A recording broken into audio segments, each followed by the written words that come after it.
TV 9:31 East Coast time, and our bumper is running and we are recording and streaming. We've got our guest JD standing by in our green room, and we have a boatload of people in the PJNET.TV chat room who are eager to see and hear from him. So let's count it down to Studio 8.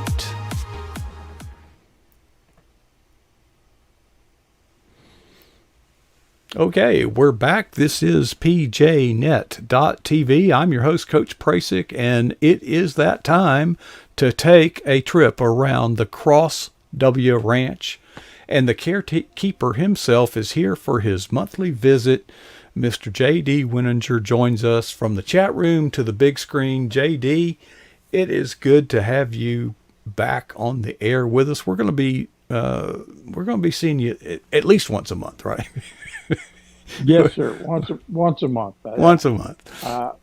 Love visiting with our PJNet family and friends and all the viewers out there. But to be honest, Coach, this year is bringing lots of new challenges, both professional and personal. And I'm picking up a Bible study at our church, and my Sundays will start at 9 a.m. and end about 9 p.m. Every week for the next few months and things. And I just find myself running out of runway. So, when you start to balance things, sometimes something has to fall off the plate, Coach. And as much as I love PJNet, and I'll be here as often as I can, but I love interacting with you and interacting with our friends in the chat room and things. So we just be around yet, Coach. But it's time to scale it back a little bit. 2 years of 5 nights a week and things. And I know how you feel sometimes, my friend. Oh, and yet there's that urge within me anyway, to keep pushing that throttle, just keep flooring it. And sometimes I think we overtack the engine, Yes, sir. It's kind of happening here. So it's time to throttle back just a little bit. Yes, Speaking sir. of, well, it's not throttling back. It's just reprioritizing. And JD, you helped us through a time when we really needed that weekly guest. We almost have no weekly guest at this point. And I think that God just kind of worked it out. It wasn't just you; it was others that it just got to be too much. But we needed that to get there, to get off the ground. Speaking of overtacking, I was reading your blog today. Okay. And you mentioned your UTV, and I keep wondering how much longer that thing's going to go with the broken axle. You know what, Coach? It's going to run. I had to put a battery in it a few weeks ago. Though. Doggone thing wouldn't start. And, yeah, when it gets about 19 degrees out there, even a decent battery struggles. Yeah, wasn't the temperature as much as I think just all the heat and all the vibration and everything, and it lasted 3 years. I shouldn't complain. So that's about as good as you're going to get out of those type batteries. But I know when I owned a Kawasaki Mule for a while, and that was the coldest natured thing. I couldn't get it to idle down; it would just shut off until it absolutely got to operating temperature. Okay. And that darn choke lever, it's got the manual, like the old days, Yeah, pull it out. And mine, if you pulled it out, it would gradually kind of vibrate its way back in. Does yours do that? Yeah. Yes.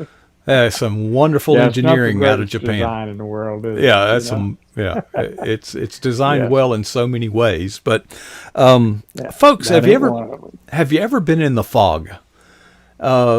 A lot of us feel like we're in the fog. I do sometimes, but your article on your blog this week focused not so much about being in the fog, but, well, you tell it. Well, Coach, amidst the mist, kind of a little play on words here, but I took that picture last year, actually, Coach. It's probably about a year and a half old. Oh, yeah, it looks it too, yeah. Oh, well, it could have been last week, right? But we get some pretty nasty fog that rolls in around here in the country, in God's country. And I remember looking out to count cow butts like I do each morning and make sure everybody's where they belong. And I couldn't see the cows for anything. So I go out the back door and I go stand in the backyard and I can hear them milling around, just lowing and things. Because when it's foggy out and things like that, Coach, it's interesting. And one of my readers picked up on this. I wonder if there's a heightened sense of awareness or anything when you're in the fog and you can't see. Hmm. Things aren't as clear as they normally are. And that answer is yes. And I shared with this reader, I said, my donkeys who'll normally stand guard in two or three positions, around the pasture, they'll walk the fence line and things. And my cattle will call out to one another. It's kind of like echolocation or Hmm. something. Yeah, can't see you, but I can hear you over there, Lulu Bell. So yeah, okay, I got you, Yolanda. Everybody knows where they are. And they keep track of their calves and things. So yeah, I think there's a heightened sense of awareness when that fog or that unclearness comes in, Coach. Mm. So uh, writing about that, and the important thing is to me the lesson was that faith believes even when you can't see. And sometimes we don't understand what's happening to us. And I've been going through something here in the last few weeks, Coach. But and it's confusing, and I'm not sure what the future holds or what that's going to look like, or what my future is going to look like as far as that goes. But what I know, because God's word says so, is that everything's going to be all right. He's going to work it out for my good, just like he did for Joseph and so many others. So, whatever that adversity is or whatever that trial is, I'm trying to learn to accept that as it's God's way of building up my faith muscle. So Mm. he's just increasing my faith.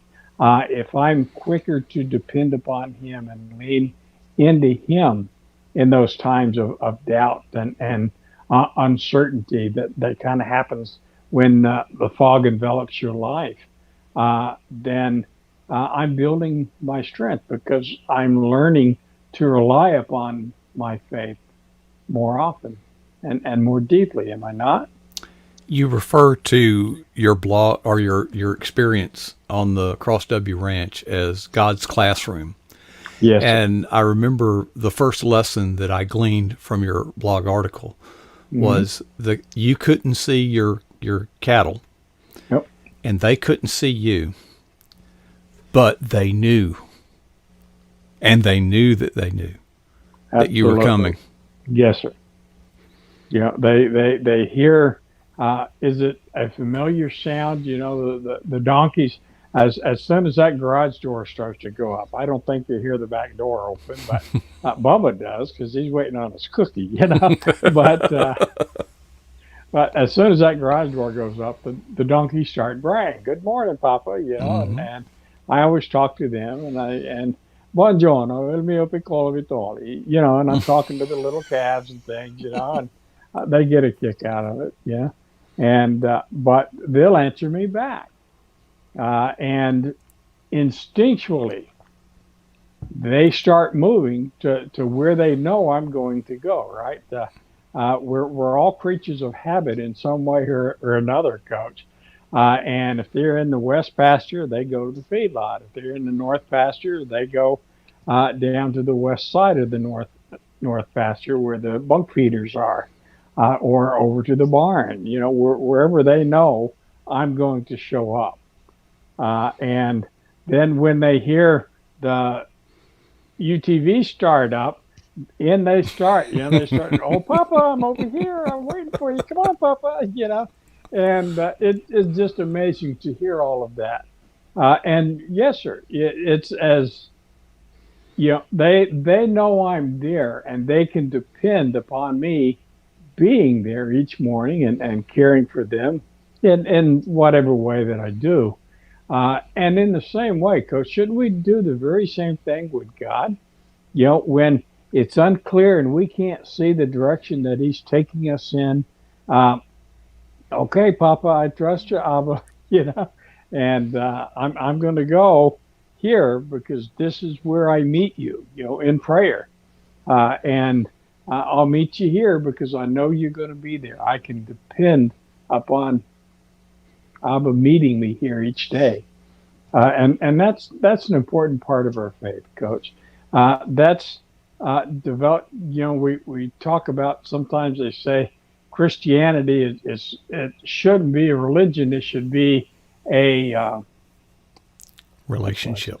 relationship. Thanks, Coach. It's in there. It's just will come out. Push. It's late. It's late. I get it. Yeah. Uh, but that's the kind of relationship that we need to have. Just one that is symbiotic. That it's not God is here and I'm here, but we come together here, and I can depend on Him and His Word, Coach. I mean, there's nothing He's ever said that hasn't come true. And if so many things have through 2,000 plus years, so many things have come true in the last 2.5 centuries or so, then why in the world should we doubt that what's going to happen next week, next year, or next century is going to happen, Coach? Well, if God's Word says it, it's going to happen. We just, by faith, we accept that. We don't always understand it, Coach. I can assure you. Right now, there's things I don't understand about what's going on in my life. But I accept it. I accept it that it's God's will, and He's got a purpose for it. There's something He needs for me to do, or something He needs for me to learn from this. So, we'll follow through the fog. I know He's there. I'm going to keep going to where I meet Him, and the fog will lift, and it will all come out, and it'll all make sense. Well, when you talk about faith, JD, which is at the essence of what your blog article is about, because of God and who He is omnipotent, omniscient, sovereign, all those things. Yep. Do you realize that God could require our faith because He's God and no other reason? That would be enough. He's God. And I'll go into, or you will go into, or one of us will, onto who He is versus God. What He does. Yep. But He goes beyond that. He doesn't have to. He goes beyond that. And we can trust God because He is trustworthy and has a track record without blemish. Without Amen. Blemish over millennia, not over decades, not over centuries, millennia. So when you think about it, some of the people that say, how can you just trust God when there's no evidence? You don't understand what's going on. Those same people, like myself, will get into their automobile and place it in drive, and I want to say, whoa, stop! I'm not sure you fully understand how an automatic transmission works. Before you put your life on the line, depending on this thing, shouldn't you understand the work? No, So they readily accept by faith in man's invention that it's going to work. It's going to work, and they literally. How do you know your brakes are going to work? There are so many unknowns that we put our life on the line. And yet, people who are not believers find it peculiar that believers would have this, as they would call, blind faith. I think they are more blind than we are. They don't see it. And what so many non-believers can't understand, Coach.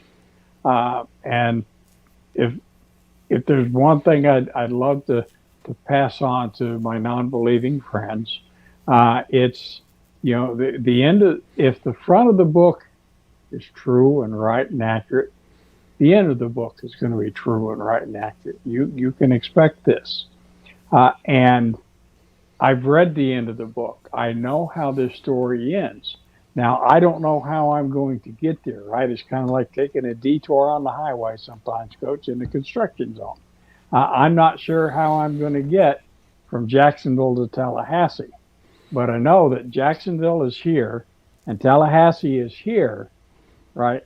And I can go from point A to point B.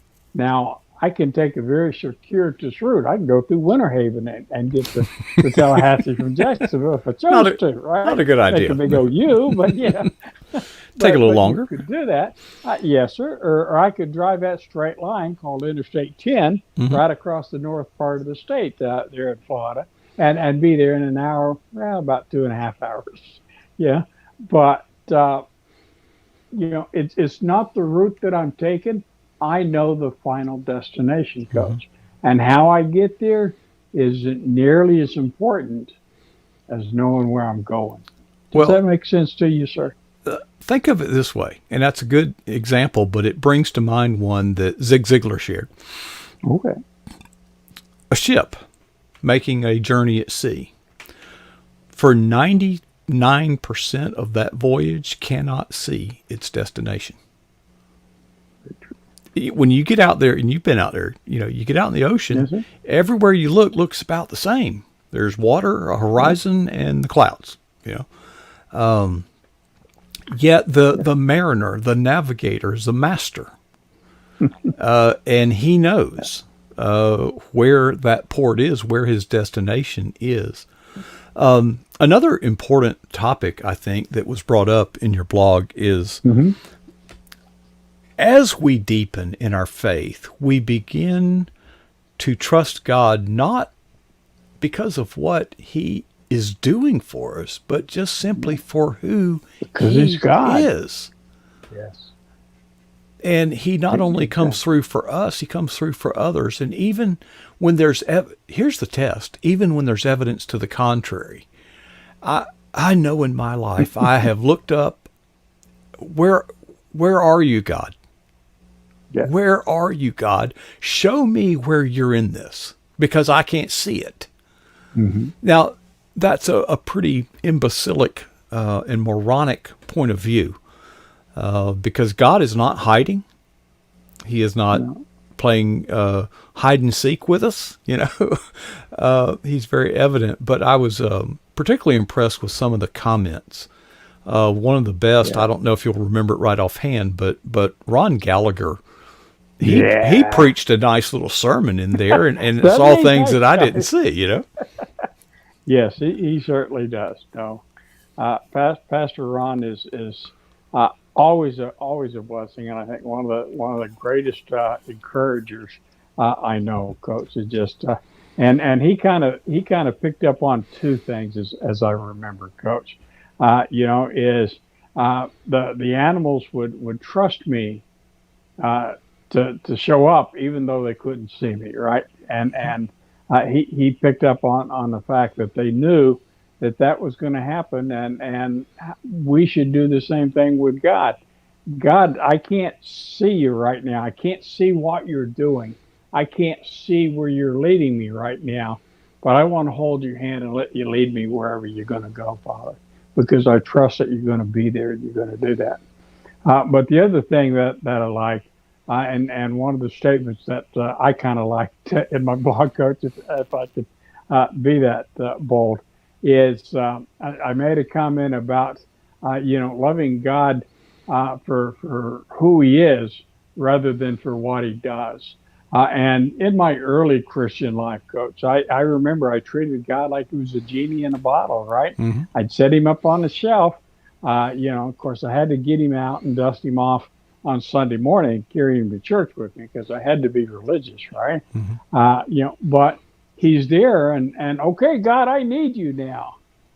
But what has happened as I've grown, as I've matured in faith, as you mentioned, is it's not a case of I need you now, God. It's a case of I always need you, God. Hmm. And there's that longing, that desire, and that's what comes from relationship, Coach. It's kind of like my Miss Diane. We can be miles and miles and miles apart, but our hearts are still joined together. And I need her in my life, right? I can't, sometimes I think about what would life be without Miss Diane.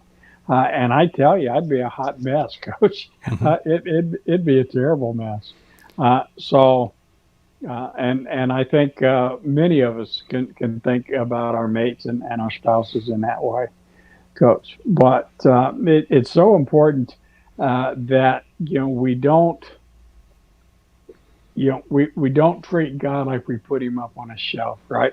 We invite God to do life with us. Does that make sense? Oh, And you're and that's how you develop and deepen that faith and trust in Him, so that when the fog rolls in, you got this, Lord. I'm just going to keep holding your hand, Papa. I'm just going to keep following your sound. you're onto something, JD. Okay. You and I are educated in the discipline of statistics, probabilities, central tendencies, think chi-square, Yes. regression, and those college stuff. Yes. And those are good. Those are fine.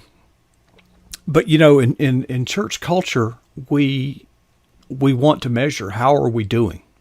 Okay, so we can measure attendance. That's a metric, right?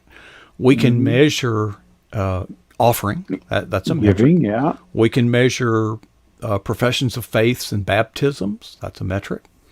But Yeah. measuring spiritual growth That's is a a little little different. harder. That's a little Yeah. harder. It's a little bit, and it's not that it's subjective. It's just elusive. Okay, so Yeah. you were onto something there about the God as genie in the bottle. It has been said that there are no atheists in foxholes. Okay. Okay, so now, so that in that illustration, you have a life and death situation where people will turn to God. Okay. Okay. When there's a threatening situation with health or finances, in other words, how threatened does one have to be Just to to reach out. let me go get the genie bottle. Yeah. Here's one is I know in my own life I do things. I'm in an engineering phase right now. I'm designing stuff, and Okay. sometimes it doesn't. You just can't. It just doesn't work out. You just can't put it together, and then Yeah. you realize, come on, God, help me out. In other words, God, I'm coming to you because I have exhausted all of my resources, and I have no other choice. Tried everything I know, I've Lord. tried everything Yeah. else, I've God. been there. I want to give you a shot at it now. That is a very immature indication of faith. My challenge is to invite God in before you During have the a planning challenge, stage. That's before right. you have a Yeah. challenge, before you have a Yes. problem, before you have a crisis. Yeah. How tough does it have to get before you go to God? Mm. Amen. Yeah. That'll Okay. preach right there, That'll Coach. preach. Okay. So, one way that we can, at least as a barometer, gauge our spiritual growth is do we go, when's the last time we went to God and didn't need anything? Yeah. I'm calling upon people in our PJNet family. Let's support one another proactively. Let's not wait until they express a need. Yeah. Let's not wait until they die and then say nice things about them after they're gone. That really hit me hard here recently. We've had some celebrities, Betty White and Yeah. and others, died, and now all of a sudden people are pouring out these beautiful things about them. Well, wouldn't it have been nice to say that before they died? Mm. Yeah. Well, similarly, wouldn't it be nice to go to God when you don't need anything, when you're not petitioning Him for help, and just acknowledge that you are safe resting in His bosom? Mm. Well, to be safe resting in His bosom, you better get in His bosom. Yeah. Okay? Yeah, I mean, spend a little time Yeah. with God, like, by yourself, kind of, Yes. and so forth, Well, which, well, well, Coach, I have the extreme version of OCD. Mine's called CDO because it's alphabetical like it's supposed to be, right? Oh, okay. But the underscore AA item on my daily prayer list is thank God for all He's done, all He's doing, and all He will do. That's always the first thing, and that's the underscore ZZ thing on my daily prayer list. Thank Him again. Because our lives to really grow in Christ and to live that coram Deo life, or to live our lives in with through the eyes or in the sight of God. So we're living our lives as if God sees everything, and He does. But when you live that way, it isn't an invitation. Come here, let me take you off the shelf. Let's go pal around, right? Yeah. For a while, because I need this. It's good morning, Lord. Good night, God. Thank you for another day. Yeah. And good morning, Lord. I hope you give me something to do today, or someone to reach today, or whatever that thought is on my waking thought. And they get pretty crazy sometimes. But just being able to reach out and communicate. Or Lord, ain't it neat to see them little calves out there playing this morning, after I fed, and I'm kind of watching the little calves chase around and run circles around their mamas and things. It's inviting and just doing life with God. That's just prep to me, Coach. That's prep for eternity, buddy. I'm getting ready for that day when that upward call comes, and I get to spend every waking moment with God. Ain't that going to be something else, Coach? It'll be for eternity. And yes, sir. Well, JD, it's always a pleasure chatting with you, and we only went over one of your blogs, folks. JD blogs at, as you see on the screen, jdwininger.com. He does that weekly, and they're all just as good as the one we talked about. Thanks, Coach. You're too kind. Well, check's in the mail, buddy. Okay, got it. Well, JD, thanks for being with us tonight. We appreciate you being on the team, and it's going to be a great year, and you're a part of it. Thank you so much, sir. Thanks. Love being part of the team. Thank you, everyone. God bless. Thank you. God bless. Well, folks, that was J.D. Wininger, and I'm trying to kind of keep up with the chat room as we go along here. This broadcast has a YouTube address, and I hope that we can get that posted in the PJNET.TV chat room. And after we go off the air, I would hope that you would show your support. We're doing some work on our YouTube channel. I say we, more Doug Carter than anybody else, but nonetheless, it's actually, we poked it and it moved. It actually moved.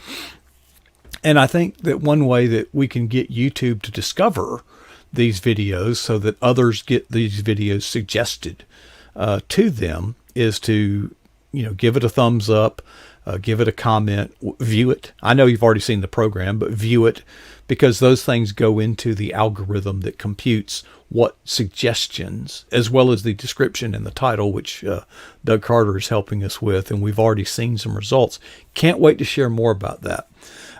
So yeah, I see it in the chat room now. The link is right there. Let me give you, I know it's late, but let me give you an update. You may have noticed earlier I did this, and you saw a bunch of green haze up there, and I can't make it do it now to save my life. But I say that because tonight was a little bit of an experiment. The lighting in our studio we're revamping it with a bigger purpose. It's one of those things you have to do before you can take the next step. And I'm going to have a lot more to say about this. But we actually have been operating without the overhead ceiling lights that normally are on, and we're running only on the studio lights here.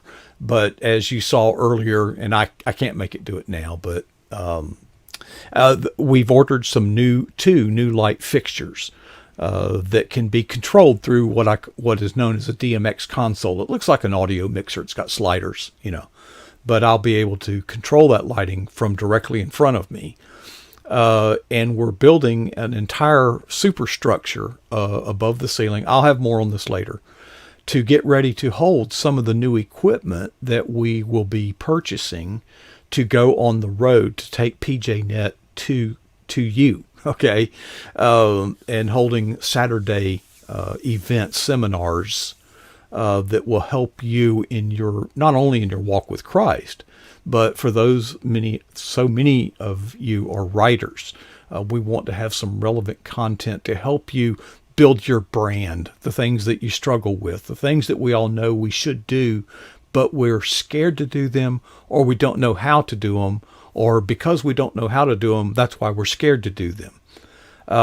And if only somebody would help me. Well, we're going to help you. We're not just going to say, here, you got to do this. Here's how to do it. Good luck, pat you on the head and say goodbye. We're actually going to be reaching out and coming alongside you and saying, if you want to do a podcast, we're going to help you know how to do one. We're going to help you know what you do and what you don't need in the way of making equipment purchases and things like that. But then we'll also say, we'll help you do them. Yes, we'll actually, we will make our studios available to you, and put what we have together with what you have, and the total is greater than the sum of the parts, as it is said. I'm going to have more to bring you to make that a little bit more focused in the days ahead, or weeks. Maybe give me a week or so on that. But the stuff was ordered just today, and I'm very excited about it. This is just not the first step; it's the preparation to take the first step toward launching PJNet into the field. And I don't want to make a commitment, but I would say we're looking late August, something like that. It'll take quite a bit of time to implement. Not only take a lot of time, it's going to take a lot of faith. That's the part we struggle with. So I appreciate you all so much. Those of you who faithfully come to the chat room, folks. Let's focus our energies not on building up PJNet, but building up how PJNet can help those who come on our studio and proclaim the gospel message. That is our purpose. Our purpose is not to build a PJNet empire, although I wouldn't object. Well, I've talked myself hoarse. Before I go,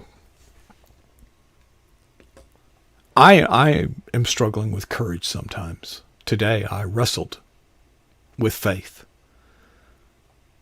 and was able to take those first steps today, not because of my strength, but because of my faith in the vision and the mission that we have here at PJNet. Now, each of us have a ministry,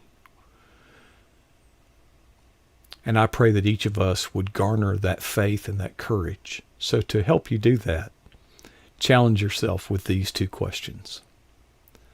What is the boldest thing that you've ever done for Jesus Christ? And how long ago was that? Let's not be satisfied with either answer.